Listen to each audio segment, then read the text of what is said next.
Risk factors जो हैं और क्या हैं, फ्रेंड्स हो गए, एब्सेंस ऑफ हेल्दी, ये देखिए ये बहुत इंपॉर्टेंट, आप ये प्रिवेंशन की तरफ हैं, जो जो चीजें कि हमने अगर प्रिवेंशन करनी है तो फिर एब्सेंस ऑफ हेल्दी रिक्रिएशनल और लेजर इंटरेस्ट, आपके पास रिक्रिएशनल एक्टिविटीज ही नहीं है, बच्चे क्या करेंगे, किधर जाएं, ठीक है। अर्ली एंटी सोशल बिहेवियर है, अग्रेशन बच्चे में, हाइपर एक्टिविटी, ठीक है। तो ये एंटी सोशल बिहेवियर अगर देखें तो फौरी तौर पे मतलब हमें हो जाना चाहिए कि भाई ये वार्निंग साइन है। पेरेंटल ड्रग यूज अगर पेरेंट्स करते हैं तो अल्टीमेटली बच्चों पे उनका रिस्क बढ़ जाता है। एकेडमिक फेलियर है बच्चों की पढ़ाई में, एकेडमिक वो उनको हम एक तो ड्रग्स यूज करने से ग्रेड्स डाउन जाते हैं, एक ये कि पहले ही उसके पे मेहनत नहीं हुई, उसके वो एकेडमिक क्लास फेल ही हो जा रहे हैं, तो बच्चा वो आ जाके उस तरफ उसको पेन है ना, इमोशनल पेन में चला गया, नेग्लेक्टेड हो गया, सोसाइटी के लिए एक्सेप्टेबल नहीं है। आप वो कहता है मैं ड्रग लेता हूँ, उधर वो रिलीफ पेन करेगा। Parental exposure to okay, family management problem है, मसलन देखिए पुअरली डिफाइंड रूल्स हैं अगर फैमिली के अंदर, पता ही नहीं कि कहने का घर सरबरा कौन है और कैसे मामला चलने हैं, इंपॉर्टेंट होता है। लैक ऑफ मॉनिटरिंग है बच्चों की, एक्सेसिव डिसिप्लिन भी, ज्यादा स्ट्रिक्टनेस, ओवर एक्सेसिव डिसिप्लिन भी बच्चों को उधर ले जाएगा, आप उसकी बात सुनने को तैयार ही नहीं है, फिर वो वहां जाएगा जो उसकी सुनेगा।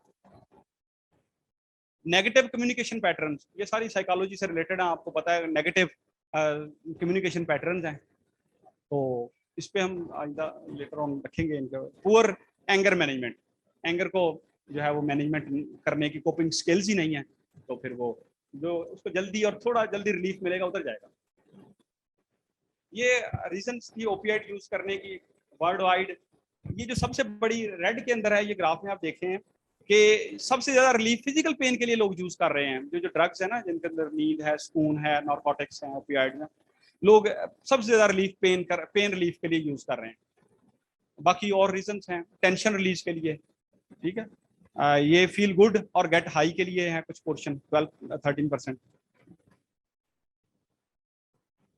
फिजिकल इम्पैक्ट क्या होता है जी एडिक्शन का, एक्सीडेंट्स बढ़ते हैं जब ड्रंक होकर ड्राइविंग, और लोग नहर के किनारे नहर में गिर जाएंगे, मतलब है जी, सेक्सुअल असॉल्ट होगी, वायलेंट एक्ट है, hard to sleep, think prison, multi organ damage, cancer, infectious disease, HIV, hepatitis, TB, tuberculosis. आप पुअर प्लेसेस पे बैठे हैं वो लोग, तो स्किन लेजन है, जा टीथ इश्यूज हैं, मूड स्विंग्स, साइकोसिस, accidental overdose, suicide.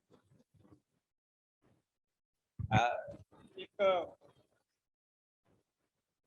Egyptian novelist हैं नजीब महफूज, वो अपनी बुक में लिखते हैं कि nothing can record graphically the events of sad life as the human body. Nothing can record graphically the events of sad life as the human body. ये human body है जो सैड लाइफ के events को graphically अपने अंदर वो record कर लेती है। तो ये एडिक्ट्स जो यूजर्स हैं वो उसकी एग्जांपल है, उनके दांत ज़ाया हो जाते हैं, उनकी हेल्थ, इन्फेक्शंस, तो वो एक सैड लाइफ की स्टोरी होती है। वो पर्सन जो मिस यूज कर रहे हैं ड्रग्स का, वो क्या है, फील फ्लैट, कोई no emotion, emotionless, without motivation, motivation नहीं होती, लाइफलेस, जिंदगी भी कोई नहीं, depressed, unable to enjoy things that were previously pleasurable, जो पहले जिन चीजों में प्लेयर था नहीं होता। चलो ये इसको हम नहीं डिस्कस करते। ये गबूर माटे हैं, इनका बहुत ज़्यादा इस पे काम है कनाडा में, इसके ऊपर। he was a family physician for 25 years, worked 12 years for addiction। तो बहुत सारी बुक्स कनाडा के अंदर पिछले 4 साल से जो इनकी सबसे ज़्यादा बेस्ट सेलर बुक्स का है वो ऑथर हैं, तो उनका भी ड्रामा के ऊपर काफ़ी काम है। तो वो ये कह रहे हैं कि हार्ट इज एड, ये ज़रा बहुत इंपॉर्टेंट है, इसको नक्श कर लें अपने। Hurt is at the center of all addictive behaviors. Hurt, वो खा रिजेक्शन की शक्ल में हो, वो खा इमोशनल पेन की शक्ल में हो, hurt is at the center of all addictive behaviors. the wound may not be as deep and the ache, जो pain है, not as excruciating, and it may even be entirely hidden, but it's there. wound हो सकता है आपको नजर ना आए, हो सकता है उतना डीप ना हो, लेकिन हर्ट, इमोशनल ट्रॉमा, वो हर एडिक्टिव बिहेवियर की बेस है, उसमें मौजूद होता है, आपको ढूंढना पड़ेगा.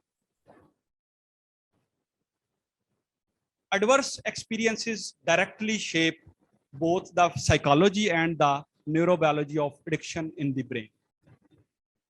उसमें साहब ये बातें याद रखने वाली हैं कि the adverse experience, ये स्कोरिंग भी है जी, एस स्कोरिंग उसको बोलते हैं. एडवर्स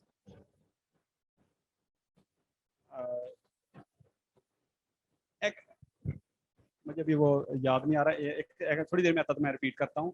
ए स्कोरिंग होती है जो बच्चों के लिए की जाती है कि हाँ, ACE एस है एडवर्स चाइल्डहुड एक्सपीरियंसेस. नेट पे आप इसका परफॉर्मा अवेलेबल है, डाउनलोड करें, आज जाके उसको पढ़ें, उसको यूज करना शुरू करें, और आप रूटीन में भी यूज कर सकते हैं. S scoring, adverse childhood experiences, इसकी स्कोरिंग है. तो यानी ये कि adverse experiences directly shape both the psychology and the neurobiology of addiction in the brain. ये एक vortex, ये जो गर्दाव होता है, अगर उसमें हम दिखाते हैं कि जब ऊपर बंदा होता है ना, इसमें वो कैसे नीचे चला जाता है, तो ऊपर होगा, अभी वो ऊपर है तो वो काम स्टेट है, उन्होंने कहा वो जो ग्रीन में है, और यहाँ पे कोपिंग हो सकती है, कोपिंग कर सकते हैं अगर कोपिंग सिखाई जाए और दी जाए.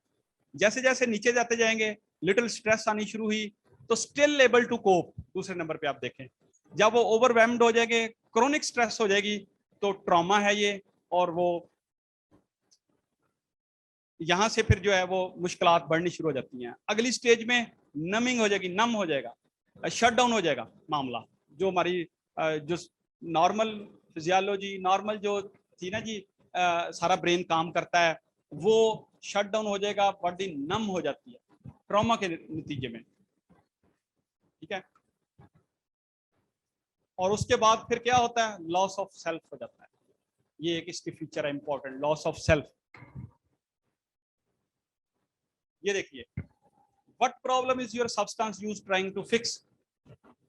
The problem is the problem and substance misuse is often just a symptom of that problem. अब हम यूं भी कह सकते हैं कि जो ये जो एडिक्शन है, अब इसको जरा एक सिम्टम समझ लें, अब ये तो एक सिम्टम है, डिजीज तो हमें ढूंढनी पड़ेगी, इसके पीछे प्रॉब्लम तो कोई और है. जो कोई यूज कर रहा है, यूजर है, वो एक सिम्टम है, हमें उसका पीछे प्रॉब्लम ढूंढना पड़ेगा. देखिए, हम जैसे बुखार है, एक जमाना था बुखार को बीमारी समझा जाता था, बुखार एक बीमारी थी, बुखार को बीमारी समझ के उसका इलाज होता था. वक्त बढ़ता गया, रिसर्च होती गई, आगे से आगे जब हम बढ़े तो फिर हमने बुखार को एक अलामत के तौर पे जब लिया कि ये तो एक अलामत है, प्रॉब्लम तो कोई और है, ढूंढे, मलेरिया है, टाइफाइड है, डेंगू है, क्या है, ये पेन को. ठीक है, राइट. तो इसी तरीके से अब जरा एडिक्शन को एक सिम्टम बना के जरा रख लें, और इसको फिर जो है देखिए कि इसकी काजिज क्या, वजह क्या, वजह तो को पीछे और मिलेगी, वो तो एक टेम्परेरी रिलीफ के लिए. आगे देखें, substance misuse is often just a symptom of that problem. इसमें क्या, loneliness, shame, grief, depression, stress, trauma, ये सारी वही फीचर्स होते हैं. इसको मैं अब स्किप